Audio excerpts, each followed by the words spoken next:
Hello everyone.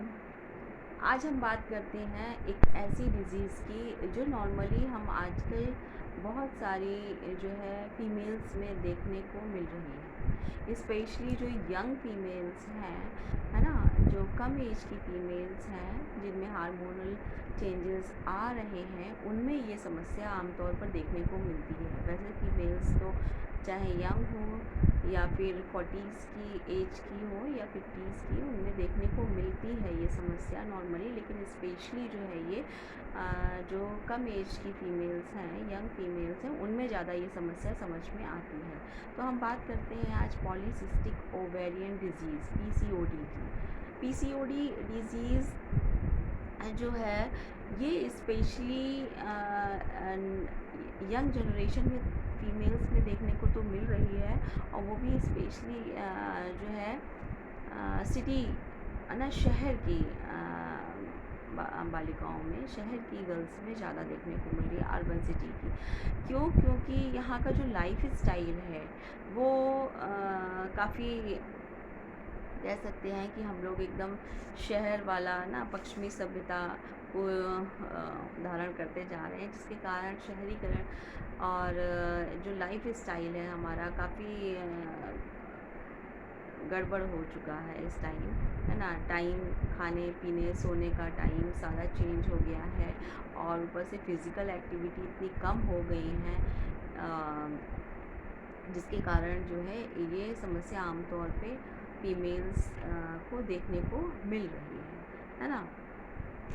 तो इसमें ये बात करते हैं कि ये जो है पीसीओडी, है ना, तो ये फीमेल्स में क्या क्या दिक्कतें कर रहा है। ये जो फीमेल्स में इसमें समस्या है, तो ये इस इनफर्टिलिटी से ग्रसित हो जा रही हैं ऐसी फीमेल्स जब शुरुआत में करीब ना 20-21 की एज में इनको अगर पीसीओडी हो जाता है, तो आगे फिर इनफर्टिलिटी की दिक्कत आने लगती है, और इससे ओबेसिटी वगैरह भी बढ़ जा रही है, जिसके कारण जो है डायबिटीज़ एंड हाइपरटेंशन की समस्या से भी ग्रसित आगे जाके हो जाती है। ठीक है, तो हम पहले ये समझते हैं कि पीसीओडी है क्या, है ना। तो पीसीओडी है क्या? पीसीओडी का फुल फॉर्म हम कह सकते हैं पॉलीसिस्टिक ओवेरियन डिजीज़। तो ये ओवरी की डिज़ीज़ है। ओवरी इट मीन्स क्या होता है, हमारी बॉडी में एक अंडाशय होता है जहाँ पर जो है अंडों का निर्माण होता है, यानी कि एग्स की फॉर्मेशन होती है, एग्स मैच्योरेशन होती है, स्पेशली कह सकें तो एग मैच्योर होते हैं वहाँ पर। ठीक है, एग तो पहले से ही बने हुए होते हैं और उनकी बस वहाँ मैच्योरेशन होती है। तो एग की मैच्योरेशन प्रॉपर नहीं हो पाती है, और हार्मोनल इम्बैलेंस के कारण जो ओव्यूलेशन होता है उसमें भी दिक्कत आने लगती है। तो हार्मोनल इम्बैलेंस क्या है, होता क्या है कि मेल हो या फीमेल, दोनों में ही male hormone and female hormone, दोनों तरह के हार्मोन पाए जाते हैं। ठीक है, फीमेल हार्मोन होता है ईस्ट्रोजन, स्पेशली ईस्ट्रोजन है, और जो मेल हार्मोन है वो एंड्रोजेंस होते हैं। एंड्रोजेंस में भी स्पेशली टेस्टोस्टेरोन है। ठीक है, तो इनका जो रेशियो होता है, जैसे फीमेल है तो फीमेल में 60 फीमेल वाले हार्मोन होंगे 60%, और 40% जो होते हैं वो मेल हार्मोन्स होते हैं। इसी तरह मेल्स में क्या होता है, 60% मेल हार्मोन यानी एंड्रोजेंस होते हैं, और 40% हार्मोन्स होते हैं फीमेल यानी कि ईस्ट्रोजेंस होते हैं। ठीक है, इसी तरह फीमेल्स में ईस्ट्रोजन 60% एंड 40% एंड्रोजेंस होते हैं, टेस्टोस्टेरोन होता है। ठीक है, तो ये नॉर्मल रेशियो होता है। तो ये पॉलीसिस्टिक ओवेरियन डिजीज़ में क्या होता है कि यही हार्मोन इम्बैलेंस हो जाता है। इट मीन्स 60-40 का जो रेशियो होता है वो 50-50 या 40-60 में कन्वर्ट हो जाता है। ठीक है, तो उससे हार्मोनल इम्बैलेंस से समस्या फीमेल्स में आने लगती है। ये पीसीओडी की समस्या आने लगती है। उसमें होता क्या है कि जो हमारे फीमेल्स में जो ओवरी है उसमें एक मंथली साइकिल चलती है, जिसे हम मेंस्ट्रुअल साइकिल बोलते हैं, जहाँ पर एग की मैच्योरेशन होती है, एग मैच्योर होते हैं। तो एक बार में एक एग कई एग मैच्योर होते हैं, बट जो ओव्यूलेशन जो होता है वो एक एग का होता है, ठीक है। तो यहाँ पर जो ये साइकिल, चूँकि ये रेशियो डिफरेंट हो जाता है, तो उससे ये मतलब सैक तो बनते हैं, एग तो बनते हैं, तो ये चूँकि हार्मोनल इम्बैलेंस होता है, तो इसमें एग भी अच्छे नहीं बन पाते हैं, ठीक है। एक ऊपर कवरिंग बन जाती है, सिस्ट जैसे बन जाते हैं, और अंदर फ्लूइड फिल्ड हो जाता है, ठीक है। सिस्ट लाइक स्ट्रक्चर्स बन जाते हैं, और चूँकि हार्मोनल इम्बैलेंस है, जिसके कारण टाइम से ओव्यूलेशन नहीं हो पाता है। जब ओव्यूलेशन नहीं हो पाता है, तो ये जो कई सारी सिस्ट होती है, ये बनी होती है, ये ओवरीज में जो होती हैं वो चारों तरफ ऐसे लग जाती हैं, ठीक है। और ये सिस्ट जैसी होती है, बीड्स जैसी, लाइक मोतियों की माला जैसी होती है, उस तरह का स्ट्रक्चर फॉर्म होने लगता है ओवरीज में, जिसे नेकलेस अपीयरेंस भी कहते हैं, ठीक है। इस तरह का स्ट्रक्चर बनने लगता है, और टाइम पर ओव्यूलेशन नहीं हो पाता, टाइम पर ओव्यूलेशन नहीं हो पाता है, और हार्मोनल इम्बैलेंस भी लगातार चलता रहता है, जिसके कारण जो है मेंस्ट्रुअल साइकिल ढंग से नहीं चल पाती है, और पीरियड्स जो होते हैं वो मिस हो जाते हैं, जिससे कि इरेगुलर पीरियड्स की समस्या आने लगती है। फीमेल्स में जो है टाइमली जो मंथली पीरियड्स आने चाहिए वो नहीं आ पाते हैं, सेकेंडरी एमिनोरिया टाइप का चलने लगता है ना। कई कई महीनों तक पीरियड्स नहीं आते हैं, और फिर आते हैं तो अचानक से आते हैं, और हैवी ब्लीडिंग के साथ आते हैं, जिससे हैवी ब्लीडिंग की भी समस्या आने लगती है, और हार्मोनल इम्बैलेंस होने लगता है, उसके कारण ओबेसिटी भी बॉडी में बढ़ जाती है, ठीक है। मोटापा आने लगता है, और मोटापा आने लगता है तो जिसके कारण आगे जा कर के जब और एज हो जाती है, तो उसमें क्या है, डायबिटीज़, हाइपरटेंशन, मतलब डायबिटीज़ और हाइपरटेंशन की समस्या, मतलब ब्लड प्रेशर हाई होने की समस्या बढ़ने लगती है, ठीक है। तो ये मेन कारण होता है। इसके मेनली हम साइन एंड सिम्टम्स अगर देखें, तो मैंने इसमें वैसे डिस्क्राइब कर ही दिए, फिर भी हम देख लेते हैं। साइन एंड सिम्टम्स बताया, इरेगुलर पीरियड्स आने लगते हैं। इरेगुलर पीरियड्स होते हैं, कोई टाइम नहीं होता है, महीना, 1.5 महीने के बाद, 2 महीने के बाद, किसी किसी में 3-3 महीने, 4-4 महीने तक पीरियड्स नहीं आते हैं, मिस्ड पीरियड हो जाते हैं, और फिर आते हैं तो हैवी ब्लीडिंग के साथ आते हैं, कई कई दिनों तक चलते हैं, है ना। अमीनोरेजिया, मेट्रोरेजिया की समस्या आने लगती है। साथ में चूँकि हार्मोनल इम्बैलेंस होता है, तो एक्ने, फेस पर दाने, चेस्ट पर दाने, बैक पर दाने आने लगते हैं, है ना। ओबेसिटी हो जाती है, मोटापा बढ़ जाता है, और जिसके साथ क्या होता है, चूँकि एंड्रोजेंस हार्मोनल इम्बैलेंस है, तो एंड्रोजेंस ज़्यादा बनते हैं, टेस्टोस्टेरोन बनते हैं, ज़्यादा बनते हैं, जिसके कारण जो है हेयर ग्रोथ ज़्यादा होने लगती है। हेयर ग्रोथ स्पेशली जो है अपर लिप्स, फेशियल हेयर्स बढ़ने लगते हैं, अंडर आर्म्स के हेयर्स, है ना, बढ़ने लगते हैं, और जो है क्या बोलते हैं, बाल्डनेस की कंडीशन आने लगती है, बाल थिन होने लगते हैं, पतले होने लगते हैं, झड़ने लगते हैं बाल, ये सब एंड्रोजेंस की वजह से होने लगता है, और स्किन की डार्कनिंग होने लगती है। काफ़ी महिलाओं को देखा होगा, बच्चियों को देखा होगा, जिनमें नेक के अराउंड जो है वो डिस्कलरेशन, ब्लैकिश स्किन लगने लगती है, काली काली सी ब्लैक स्किन दिखने लगती है, डार्कनिंग हो जाती है स्किन की, ठीक है। स्किन टैग्स बनने लगते हैं, छोटे छोटे मस्से जैसे नेक्स पर, है ना, और ब्रेस्ट के अंडर ब्रेस्ट पर, है ना, और आइस के अराउंड, ये सब टैग्स, स्किन टैग आने लगते हैं। इनफर्टिलिटी की समस्या तो आती है, क्योंकि ओव्यूलेशन टाइम पर नहीं होता है, एक्स मैचुरेशन भी प्रॉपर अच्छी क्वालिटी के नहीं बन रहे होते हैं, जिसके कारण जो है इनफर्टिलिटी की समस्या आती है। और ये सब समस्याओं के कारण क्या होता है, मूड स्विंग्स बहुत होते हैं, पेशेंट जो है वो एंजाइटी में, डिप्रेशन में जाने लगता है ना, और डिस्ट्रेस, ईटिंग डिसऑर्डर्स आने लगते हैं, और नींद अच्छे से नहीं आती है, स्लीप डिसऑर्डर्स में पेशेंट जाने लगता है, ठीक है। ये सब समस्याएं, साइन एंड सिम्टम्स आते हैं। कॉज क्या है इसका, तो मेन कॉज, एग्जैक्ट कॉज जो है वो अननोन है, देखा गया है कि एग्जैक्टली कॉज तो इसका नहीं वो है, मालूम चल पाता है, बट जो हमारी लाइफ स्टाइल है, ये एक बहुत बड़ा इसमें रोल प्ले करती है हमारे, है ना। लाइफ स्टाइल में टाइम से सोना नहीं हो पाता है, देर तक सोना, है ना।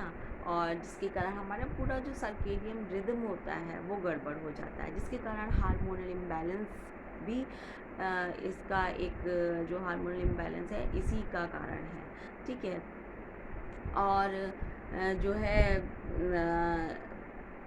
लाइफ स्टाइल में हमारे खाने का जो तरीका है, जो हम जिस तरह के भोजन हम ग्रहण कर रहे हैं, है ना। अधिकतर जो है बाहर का खाना जो लोग ज़्यादा प्रेफर करते हैं, पैकेट्स वाले फूड जिसमें केमिकल्स, पेस्टिसाइड्स बहुत ज़्यादा मिले होते हैं, है ना। प्रोसेस्ड फूड ना, ईज़ी टू कहते हैं रेडी टू ईट फूड, ऐसे फूड खाने से, कोल्ड ड्रिंक्स, है ना, ड्रिंक्स वगैरह, ये सब जो है लाइफ स्टाइल, और बहुत ही मतलब बहुत एक्टिव लाइफ स्टाइल का ना होना, है ना। बैठे बैठे कोई भी काम कर रहे हैं, हम बैठ कर अधिकतर कर रहे हैं, तो ये सब समस्याएं जो होती है हमारे लाइफ स्टाइल गड़बड़ होने के कारण ये सब हार्मोनल इम्बैलेंस देखने को मिलता है।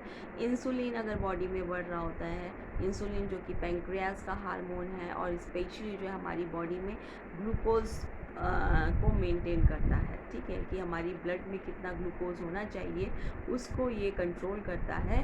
तो जब इंसुलिन बॉडी में ज़्यादा बनने लगता है और ज़्यादा फ्लो करने लगता है, तो ये भी एक कारण है एंड्रोजन्स क्या को बढ़ाने के लिए। ये एंड्रोजन्स ग्लूकोज ये इंसुलिन की प्रेजेंस में बढ़ते हैं अगर ज़्यादा होती हैं तो। और एंड्रोजन्स का ज़्यादा होना एक इसका कॉज है ही, और एक हेरिडिटी है ना। अगर फैमिली हिस्ट्री में देखा गया किसी महिला की, अगर उसकी माँ को या नानी को, है ना, अगर होता है पीसीओडी, तो वो फिर फीमेल में जो चांसेस बढ़ जाते हैं पीसीओडी होने के। ज़रूरी नहीं है बट ऐसा देखने को मिलता है, ठीक है। रिस्क क्या है आगे, क्योंकि पीसीओडी नॉर्मल हार्मोनल इम्बैलेंस है, बट इसका ट्रीटमेंट बहुत ज़रूरी भी है ना। हमारी क्योंकि बॉडी पे बहुत इफ़ेक्ट आते हैं इसके, है ना। तो अगर वो ट्रीट नहीं होगी तो इनफर्टिलिटी चूँकि आगे मेंटेन रहेगी तो इनफर्टिलिटी कॉज होगी, टाइप 2 डायबिटीज़ हो सकती है, एबनॉर्मल यूट्राइन ब्लीडिंग होती है इसके कारण, डिप्रेशन में पेशेंट जाता है, आगे जब एज बढ़ती है, अगर यंग गर्ल्स हैं तो प्री मैच्योर बेबी, इसके कारण प्री मैच्योर बेबी की डिलीवर होता है ना, डिलीवरी होती है, और मिसकैरेजेस की समस्या बढ़ जाती है। और बहुत आगे अगर बहुत रेयर केसेस में जो है एंडोमेट्रियल कैंसर तक की समस्या आ जाती है, ठीक है। डायग्नोस कैसे करेंगे इसको, कैसे होती है इसकी डायग्नोसिस की हम अगर बात करें तो इसके लिए स्पेशली जो है पेल्विक एग्जामिनेशन करते हैं, अगर स्वेलिंग है या कोई, है ना, ग्रोथ हो रही है उसका। और जो है हम ब्लड टेस्ट करवाते हैं, ब्लड टेस्ट में लिपिड प्रोफाइल करानी होती है, हार्मोनल इम्बैलेंस को चेक करने के लिए हार्मोन लेवल देखने पड़ेंगे, और ग्लूकोज टॉलरेंस टेस्ट करवाना पड़ेगा अगर डायबिटीज़ वगैरह बढ़ रही होगी तो। इमेजिंग में हम यूएसजी करा सकते हैं, यूएसजी में जो है नेकलेस अपीयरेंस जो है इसकी डायग्नोसिस एक मेन वो होता है, यूएसजी कराएंगे। और इसके ट्रीटमेंट पे अगर हम बात करेंगे तो सबसे पहले हम जिस चीज़ की बात कर रहे हैं कि जो ये लाइफ स्टाइल से ही हमारे गड़बड़ हो रहा है, तो हमें सबसे पहले इसके लाइफ स्टाइल, अपने लाइफ स्टाइल को सुधारने की कोशिश करनी होगी, है ना। टाइम पर उठना, टाइम पर खाना, और क्या खाना, है ना, क्या खाना है हमें इसका ध्यान देना होगा, हाँ। तो बाहर का खाना नहीं खाना होगा, और जो है हमारे बॉडी वेट को कंट्रोल करना होगा, क्योंकि ओबेसिटी हो रही है, हो जाती है। तो ओबेसिटी में बीएमआई हमारा मतलब जो बॉडी मास इंडेक्स है वो हमारा जो है 18.5 से 24.9 के बीच होना चाहिए, ठीक है। तो उसको मेंटेन करना पड़ेगा हमें। और कार्बोहाइड्रेट का बहुत ही कंजप्शन जो है वो कम करना पड़ेगा, हाँ। और रेगुलर एक्सरसाइज और बॉडी को एक्टिव रखना होगा, ठीक है। डाइट अगर हम देखें तो डाइट में हमें क्या लेना चाहिए, तो हमें मोटे अनाज का जो है सेवन करना चाहिए, ठीक है। दालों का सेवन करना चाहिए, और जो है डेयरी प्रोडक्ट्स हो गए, पनीर हो गए, स्किम मिल्क, है ना, मलाई, हटा हुआ दूध, दही, ये सब का सेवन करना चाहिए। और जो है फ्रूट्स लेना चाहिए, फ्रूट्स की क्वांटिटी बढ़ानी चाहिए, नट्स हैं, ड्राई फ्रूट्स हैं, ये सब लेने चाहिए। फूड कौन से अवॉइड करने चाहिए, तो बाहर का खाना स्पेशली, है ना, जो कि बहुत ज़्यादा आजकल पैकेट बंद जो चिप्स, कुरकुरे, है ना? ये सब जो पैकेट वाले चीज़ें हैं, बच्चे बहुत इंटरेस्ट के साथ खाते हैं, बट कम, है ना? बहुत कम करना होगा इन सब चीज़ों को। और जो भी जो है ऐसे फूड्स जो कि जो है रिफाइंड, मतलब व्हीट से बने हैं, है ना? बहुत मैदा वाली चीज़ें, है ना? जिससे कि लोग केक, पेस्ट्री, मफ़िन्स, ब्रेड्स, है ना? स्पेशली वाइट ब्रेड्स ये सब लेते हैं, तो इनको अवॉइड करना होगा हमें, है ना? स्पेशली बाहर प्रोसेस्ड फूड नहीं खाने हैं, कोल्ड ड्रिंक्स नहीं पीनी है, ये सबको अवॉइड करके और डाइट को मेंटेन करके, एक्सरसाइज, योगा करके और मेडिकेशन के थ्रू हम इससे बच सकते हैं और अपने बच्चियों को बचा सकते हैं, है ना? इसमें जाने से। और होम्योपैथिक मेडिसिन्स की बात करें तो होम्योपैथिक मेडिसिन्स में हम बात करते हैं तो इसके लिए चूँकि ये एक हार्मोनल इम्बैलेंस है, तो इसमें हमें कॉन्स्टिट्यूशन बेस्ड मेडिसिन देनी होगी। कॉन्स्टिट्यूशन कैसा है पेशेंट का, इस पर ज़्यादा ध्यान देना होगा हमें, है ना? फिर भी हम स्पेशली कुछ मेडिसिन्स की छोटी-छोटी, थोड़ी-थोड़ी चीज़ें समझ सकते हैं, थोड़ी-थोड़ी बात करेंगे कुछ मेडिसिन्स की स्पेशली। जैसे कि इसमें जो है पल्साटिला, क्योंकि हार्मोनल इम्बैलेंस है, इर्रेगुलर पीरियड्स हैं, सप्रेस्ड पीरियड्स हैं, तो इसमें हम पल्साटिला बहुत अच्छा काम करेगी अगर कॉन्स्टिट्यूशन पल्साटिला का है तो। मतलब पेशेंट जो है हमारी ये चूँकि ये पल्साटिला जो है ये यंग गर्ल्स के लिए है स्पेशली, है ना? पेशेंट बहुत ही माइल्ड, जेंटल हैं और वीपिंग टेंडेंसी पेशेंट्स में होगी। कंसोल करने पर एमिलिएशन होगा उसमें, थर्स्टलेस होगा पेशेंट, हॉट, थर्स्टलेस, है ना?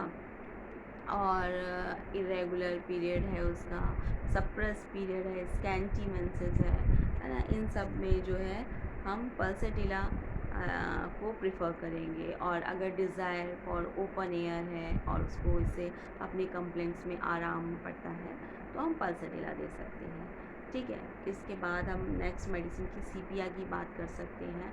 सीपिया में क्या होगा, बहुत ज़्यादा ओबेस तो होगी नहीं, लीन थीन पेशेंट होगी, ठीक है? और aversion to household work से उसको एवर्जन हो जाएगा, ठीक है? लव वन से एवर्जन होगा, बहुत ही मतलब चुपचाप रहने वाली फीमेल्स, है ना? और जो है इरेगुलर पीरियड्स, स्कैंटी और लेट मेंसेस जिसमें मिलेगा, ठीक है? और बियरिंग डाउन सेंसेशन, पेनफुल, है ना? पेन मिलेगा पेल्विक रीजन में और एबनॉर्मल हेयर ग्रोथ है स्पेशली अपर लिप में, तो हम सीपिया दे सकते हैं उसको। मेंटल इरेटिबिलिटी हो उसके साथ, इंडिफरेंस में पेशेंट जा रहा हो, अपने लव वन से ही जो है साथ में बैठना उठना बातें करना नहीं पसंद कर रहा है ना? अपने वर्क में इंडिफरेंस हो रहा है, इंडिफरेंस सीपिया का मेन रेड लाइन है। इंडिफरेंस अपने काम के प्रति भी, जो काम पहले बहुत अच्छे लगाव से करती थी उसमें इंडिफरेंस जा रही है, तो हम सीपिया सोच सकते हैं इसमें। कैलकेरिया काब भी एक बहुत अच्छी मेडिसिन है इसमें, चूँकि ओबेसिटी की हम बात कर रहे हैं, तो कैलकेरिया काब का जो पेशेंट होता है वैसे ही वो ओबेस होता है, स्कैंटी मेंसेस या हैवी ब्लीडिंग मेंसेस मिलेगा, प्रोफ्यूज मेंस्ट्रुअल फ्लो इसमें मिलेगा, प्रोट्रैक्टेड मेंसेस भी मिलता है। बट क्या होगा, कोल्ड पेशेंट होगा, सेंसिटिव टू कोल्ड होगा, है ना? मौसम बदलने पर इसको सर्दी जुकाम खांसी जल्दी होता है, सेंसिटिव होता है कुल मिला के कोल्ड के प्रति कैलकेरिया का आपका पेशेंट। और प्रोफ्यूज पीरियड होंगे, प्रोलॉन्ग मतलब मीनोरेजिया मेट्रोरेजिया टाइप की समस्याएं भी जाएंगी इसमें, है ना? वेट गेन बहुत जल्दी होगा इसमें।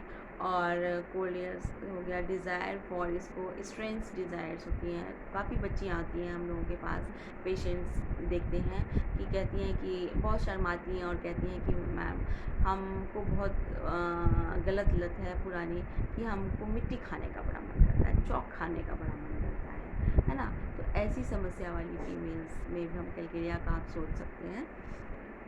बाकी और भी मेडिसिन हैं जैसे नेट्राम्यूर है, तो इसमें भी पेशेंट नेट्राम्यूर की पेशेंट कैसी होगी, बहुत ही रिजर्व नेचर की होगी, है ना। सन से एग्रीवेशन होगा उसको, कंसोलेशन एग्रीवेशन होगा, अपनी बात जल्दी किसी से शेयर नहीं करेगी, साथ में इरेगुलर पीरियड्स या सप्रेस पीरियड्स मिलेंगे, है ना। हॉट होगी, हाँ, एवर्जन टू सन हीट होगा, क्रेविंग फॉर एक्स्ट्रा साल्ट, अपने खाने में नमक ज़्यादा पसंद या नमकीन चीज़ें ज़्यादा पसंद करती होगी, है ना। बहुत ही रिजर्व नेचर की होगी, वीपिंग टेंडेंसी होगी, बट अकेले में जाके चुपचाप रोना ज़्यादा पसंद करती है, कंसोलेशन एग्रीवेशन रहता है नेट्रम्स में। तो इस तरह की जो समस्या साथ में पीसीओएस के साथ आएंगी तो हम नेट्रम वहाँ सोच सकते हैं। इस तरह हम थूजा सोच सकते हैं, क्योंकि इसमें एक्सेसिव हेयर ग्रोथ हो रही है, तो वहाँ पर थूजा बहुत अच्छा वर्क करती है। और साथ में इसमें स्किन टैग्स वगैरह मिल रहे हैं, अगर स्पेशली नेक के अराउंड है ना। और चूँकि इसमें ओवरीज़ में भी मल्टीपल सिस्ट बन रही हैं, तो वहाँ भी थूजा बहुत अच्छा वर्क करेगी, बट कॉन्स्टिट्यूशनली हम इसको देखेंगे और बहुत ही सिक्रेटिव नेचर है अगर, है ना। लेफ़्ट साइड ओवरी अगर अफेक्टेड है इसकी, है ना, एक्सट्रीम हेयर ग्रोथ साथ में लिए हुए है, बहुत ज़्यादा उसमें हार्मोनल इम्बैलेंस है, तो वहाँ पर, और जो मेंस्ट्रुअल फ्लो है इसका रिटार्टेड है, साथ में मल्टीपल सिस्ट मिल रही हैं अगर ओवरीज़ में, स्पेशली लेफ़्ट ओवरी में, तो हम थूजा के बारे में भी सोच सकते हैं। और बहुत सारी मेडिसिन हैं जैसे कि एक्ने अगर बहुत ज़्यादा है तो सल्फ़र भी सोच सकते हैं, साइलिशिया है अगर पस बन रहे हैं उसमें, तो हम साइलिशिया की ओर भी देख सकते हैं, है ना। और अगर और बहुत है, काली काब है, अमोनियम काब है, सब ओबेसिटी में जाएंगी। ग्रिफाइटिस है, ग्रिफाइटिस जो है वो ओल्ड एज वुमेन की, मतलब एक तरह से मेनोपॉज वाली एज की मेडिसिन है, तो वहाँ पर उस एज में अगर पीसीओएस की समस्या आ रही है तो हम ग्रिफाइटिस भी सोच सकते हैं। इसी तरह से राइट ओवरी की अगर दिक्कत है तो हम लाइकोपोडियम सोच सकते हैं, बेलाडोना सोच सकते हैं, एपिस मेलेफिका सोच सकते हैं।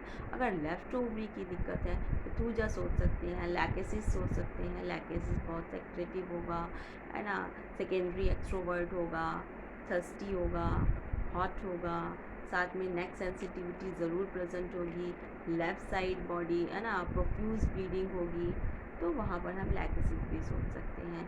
बहुत ज़्यादा बोलने वाला विटी माइंड, बोलने वाला नेचर होगा, तो वो लैकेसिस होगी। तो इस तरह से हम कॉन्स्टिट्यूशनली जज करके होम्योपैथिक मेडिसिन सोच सकते हैं। और बाकी लोग बिना प्रिस्क्रिप्शंस के होम्योपैथिक मेडिसिन ना लें, किसी डॉक्टर के संपर्क में जाकर ही होम्योपैथिक मेडिसिन का चयन करें, वो ज़्यादा सुटेबल होता है, क्योंकि एक डॉक्टर इस चीज़ को समझता है कि हमें किस तरह की मेडिसिन देनी है, कितनी पोटेंसी में देनी है ना मेडिसिन, और कितने डोज किस वे में देने हैं हमें, उसका बहुत ध्यान रखना होगा, पोटेंसी का भी और जो है डोज का भी, दोनों का ध्यान रखना होगा, तो पीसीओएस की समस्या से हम छुटकारा पा सकते हैं।